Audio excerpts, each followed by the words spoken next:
Richard Waitley said, if you lose an hour in the morning, you will spend the rest of your day trying to find it. How you spend that first hour or two in your morning doesn't just determine the momentum and the motivation, the inspiration, the quality of decisions for the rest of your day.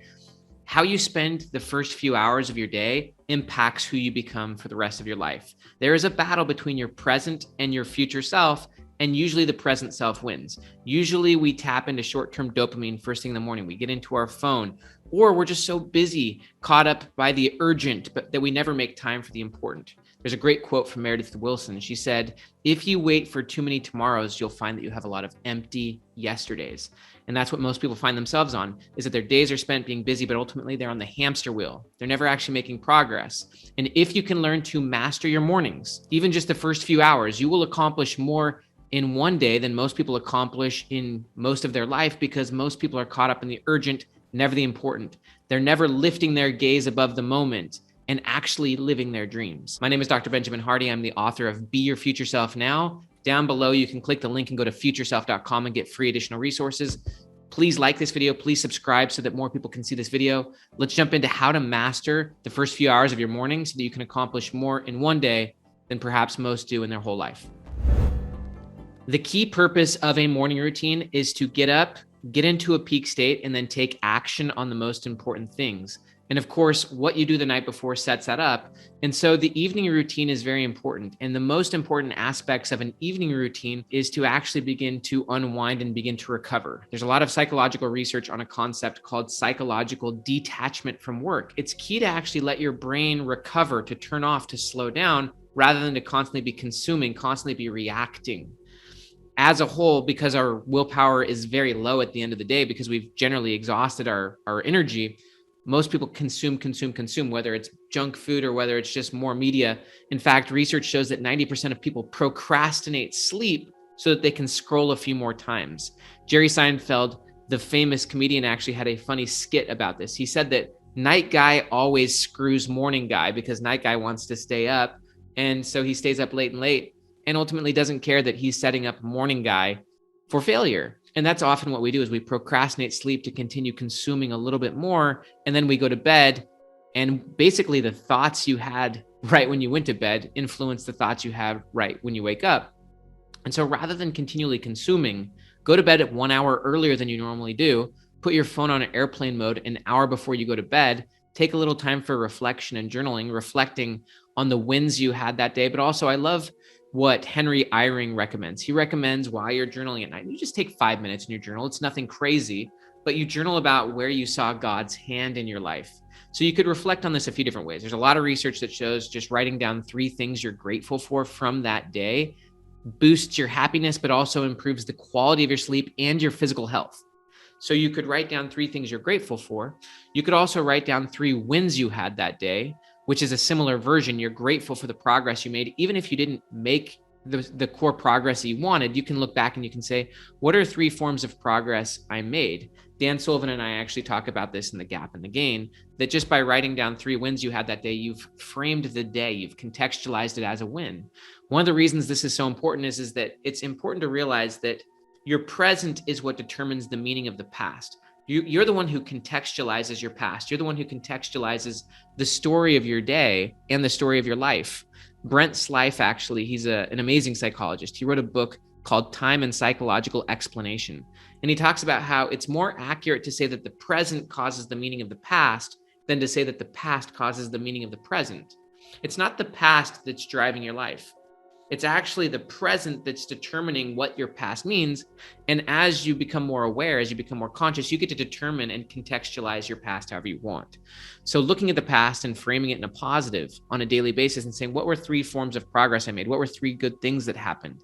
Even if the day went to crap, some days it does, but you can still find 3 wins, 3 ways in which you're better now because of what happened. And then using Henry Eyring, if you want, and you can use any of these variations. You can just write down what you're grateful for. You can write down 3 wins, or you can write down 3 ways in which you saw God's hand in your life. Either way, you're training your brain to focus on the right things, and whatever you focus on, you create more of. Whatever you focus on expands. Psychologists call this selective attention. As William James said, and he was the father of American psychology, he said there's millions of items in the outward order. What he means by that is the outside world. There's millions of things going on outside of me, which never actually reach my experience. My experience is what I choose to attend to. And so you train your brain what to focus on. And you can do that at the end of the day by just simply being grateful, focusing on wins, or even if you choose, trying to see where God's hand was in your life. I've done that, even the third one, where I look for, at the end of the day, where did I see God's hand in my life? And I actually start to find it. You find what you're looking for. And then you train your brain what to accomplish. One other just aspect of this evening journaling, which I don't think needs to take more than 5 minutes, is just simply commit to what you're going to do tomorrow. Commit to who you're going to be. Write down 1 to 3 key objectives for the next day. As Jim Collins said, if you have more than 3 priorities, you have none. And applying the 80-20 principle. If you have 10 items on your to-do list, 8 of those are probably irrelevant. 80% of your results comes from just 20% of what you do. So if you have 10 items on your to-do list, actually isolate. What are the 1 or 2 of these that if I accomplish at a high level, will actually make all of the rest irrelevant? According to constraint theory, there's a bottleneck. The bottleneck is the singularity. It's the one thing that if you put way more energy and attention to, you'd get way bigger results. I also like what Tim Ferriss talks about in the 4-Hour Workweek, that usually people spend very spread focus. They maybe try to accomplish 10 things in one day and they put 30 minutes or really distracted focus on all of them. And you'd be much better if you actually just had 3 or 4 hour blocks just to accomplish one thing, whether it's to write that chapter of the book, focus on that business idea, do that research, pitch ideas, whatever it is, just to actually try to do one thing really well. That's what deep work is. That's what deliberate practice is. That's how you become so good you can't be ignored. So you go to bed with a plan. You've also framed out your day so that you're going to sleep better. You've trained your brain what to focus on.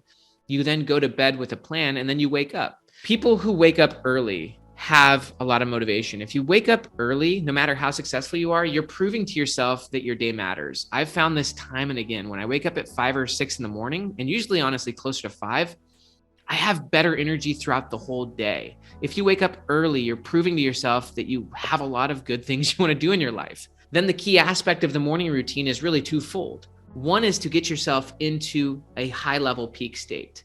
In the book, The Art of Learning, Joshua Waitzkin talks about the importance of pre-performance routines. Highest performers, people who are at the top 1% of 1% in their craft, they actually have a pre-performance routine. If you think about people like Steph Curry has a warm-up before he plays basketball every single time. He does that warm-up not only to get himself in sync, but also to get himself to that mindset. Michael Phelps is another person. Michael Phelps had a pre-performance routine before he swam every time. All top performers know that what they do first determines how they actually perform. And so a key aspect of the morning routine is simply to put yourself into that state of mind so that when you perform your most important task, you're doing it from the frame of mind of your future self. You're being your future self now. You're committed, you're in flow, you're fully there. This is one of the reasons why you really don't want to just wake up and just mindlessly scroll. You don't want to open your phone and open your email because you're sending in messages that are going to send your brain in unpredictable directions. If you're going for impact, you want to be proactive, not reactive. And this connects with all the research on dopamine. If you are seeking short-term dopamine, you're going to need more and more and more of it throughout the day just to keep yourself at baseline. And ultimately, that's a lot of negative momentum. That's the present self winning the battle between the future self. So you ultimately want to wake up, and rather than sending your brain in random directions through random inputs, you want to get yourself into a pre-performance flow state. Journaling is a great way of doing that. Josh Waitzkin talks about waking up in the morning and tapping into all of the subconscious breakthroughs his brain had when he was sleeping. He calls that crystallized intelligence. And so getting into a new environment, it's key to get out of your bedroom, get into a new environment, super hydrate yourself, drink a lot of water, pull out your journal. And the key is that you want to get to your first activity quick. You want to wake up and get moving. You can shower if you want. You can go to the gym if you want. I find though, opening your journal and just fleshing out your future self, being grateful, getting yourself into the right frame of mind, strategizing, writing about your future self, and then whatever else you want to do in your pre-performance routine before you do your most important task. Generally for me, it's about waking up, hydrating, writing in my journal, going to the gym for like 30 minutes, hardcore workout, and then coming with pure focus and pure flow into my most important activity. For me, whether that's filming a video or writing my book, I've now put myself into a peak state. I'm in flow. I'm feeling amazing. I'm focused. And now I can perform that deep work for 60 to 90 minutes, or even 60 to 120 minutes, just totally absorbed, totally committed. And one thing that's amazing is that as you get better and better at putting yourself into that peak state and then performing the most important task, and this is kind of comparing what's important versus what's urgent. Most people are on the hamster wheel because they just wake up, they start doing short-term dopamine, which puts them on a really negative momentum, negative trajectory for the day, where they need more and more basically short-term dopamine hits to just keep themselves going rather than making progress towards their future self. You can use dopamine as fuel towards big goals, or you can use dopamine to pretty much numb yourself from the distractions of life. But if you consistently accomplish the most important thing first, before the busyness of the day, before your meetings, before you get on and check social media, or even before you reward yourself with just enjoyment, such as watching a YouTube video or whatever it is you do, if you consistently accomplish the most important thing first, and you do that, a few things will happen. Number one, you will have insane confidence. Confidence is the byproduct of past performance. And you'll also have a concept called identity capital. Identity capital is what happens when you look back and you can actually see the things you've accomplished. You start to build that identity capital, you start to build confidence, and you have massive momentum. Also, it's a lot easier to just be in flow and be present the rest of the day because you've already generated so much of the positive momentum. You then have a desire to just continue to do the right thing the rest of the day. And so it's a lot easier to be present with your loved ones. It's a lot easier to be discerning of what to do with your time rather than feeling like you need to catch up. It's that idea that if you lose that hour in the morning, you'll spend the rest of the day trying to get it. If you don't use that first hour well, then you're always going to have this gnawing cognitive dissonance where you're feeling like you're just in a state of regret, which leads you to never really being present in your work. And then when you go home, you feel like kind of an imposter or a fraud, and you're never really where you want to be.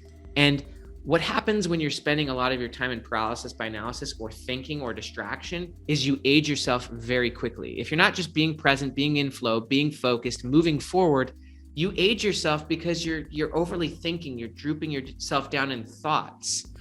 Thinking is very important when structured. If you give yourself structured thinking, you can really solve a problem, such as when you're journaling, or thinking in more of a free flow way. Like, for example, if you're traveling or in the shower, that kind of wandering thinking can lead to great thoughts. But just ruminating because you're not being who you want to be, ruminating because of frustration or ruminating because of regret ages you like crazy. And I've seen this. I've seen people literally go gray and start to become wrinkly because they're not being in alignment with who they know they could be or want to be. And so all of that ruminating wears them down. It ages them very quickly. And so you can avoid that. You can stay young by making progress in the morning.